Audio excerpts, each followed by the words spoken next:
I want to start with you, Stephen. When I look at these things, part of my head says smart politics. The Republican Party base, suburban, as Michael knows, likes to avoid taxes because they pay a lot of taxes. They feel they're not rich people. They don't feel they're rich. They feel they don't get anything for their taxes except Social Security, which they pay into. And so they don't like taxes. They really don't like them. So this is smart politics. The other part of this is the full mooner stuff. This sort of, we hate government, the black helicopters are coming, this crazy stuff. Okay, allocate it. How much of this is crazy, we hate government, we hate people, and how much of this is smart fiscal, we ought to cut the size of government?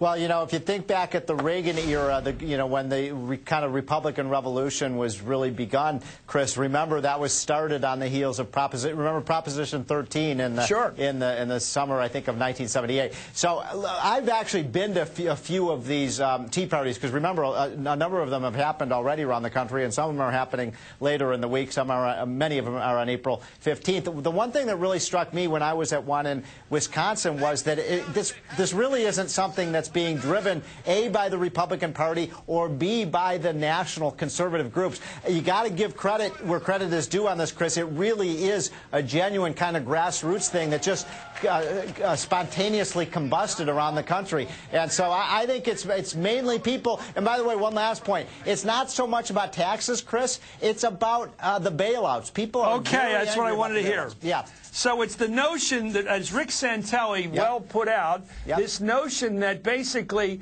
people out there who are totally unreliable, who bought homes they shouldn't have paid for, people who helped them buy those houses they shouldn't have bought, are now getting our money. That's exactly right, Chris. The people I talk to, yes, they're upset about taxes and they are upset about debt, but they really think fundamentally that the bailouts of the banks, the bailouts of the homeowners who took out bad mortgages, the bailouts to the auto companies, well, where were it's unfair. They think it's unfair and unwise. Fair enough, but if it isn't partisan, where were these voices last fall when this was decided to be done by the Bush administration? Well, you know, you started to see, I think it just accumulated, and I think, look, if the Republicans were running things in Washington right now, I think you'd still see the same kind of anger. I don't think it's partisan. I think it's just anger that Washington isn't listening to people. I might buy that if I didn't see Sean Hannity and Newt Gingrich and the usual suspects all part of this jamboree. Let me go to Michael Sperkani. One thing about that, Newt Gingrich is a Republican who may harbor hopes of being president someday. Who knows?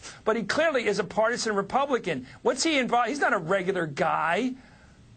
Are you talking to me? Or? Yeah, Steve. Yeah, what I was going to say, hold on, let me tell you what happened. I think these things spontaneously combusted, and then the Republicans wanted to get out in front of it. You know, so I think it started with grassroots, and now these conservative leaders are getting in front of this. Okay, your thoughts, dichotomize it, dissect it, if you will, Michael. How much of this is real people mad about lousy bailouts they think are unjustified, and how much of it's just good old partisan Republican politics? I think that it's a legitimate issue. I think it's a novel idea to use the whole Tea Party ruse for beefing about the President of the United States. But here's the risk that they run. Yeah, but King George's party was defeated. King, if you want to use the analogy, Michael, and I know you're a Philly guy, King George's party was defeated in the last election. Those guys were the ones that started the bailouts. They're the ones they should be having their heads dunked. Go ahead. Your thoughts. Here's the risk that they run. The risk that they run is you work a crowd like this into a lather. Be careful what you wish for, because the signs that they bring and the things that they shout, it's reminiscent to me of what happened in the 11th hour of the campaign when you had people shouting out at McCain and Palin rallies, off with his head, or all that middle name business when some of the folks would refer to the now president by his middle name. And that's not an image that the GOP can withstand. Whether these are Republican events per se or not, any criticism that will be leveled at the way they're conducted will be leveled at the Republican Party. Well, the question I have back to you, Steve, is that a lot of this money, I love the fact that some of the newspapers are printing the checks. They're showing what the checks look like, at least the recipients of the checks, the beneficiaries of all this bailout money. It's not Joe Blow from San Diego. It's somebody in New York at a big bank.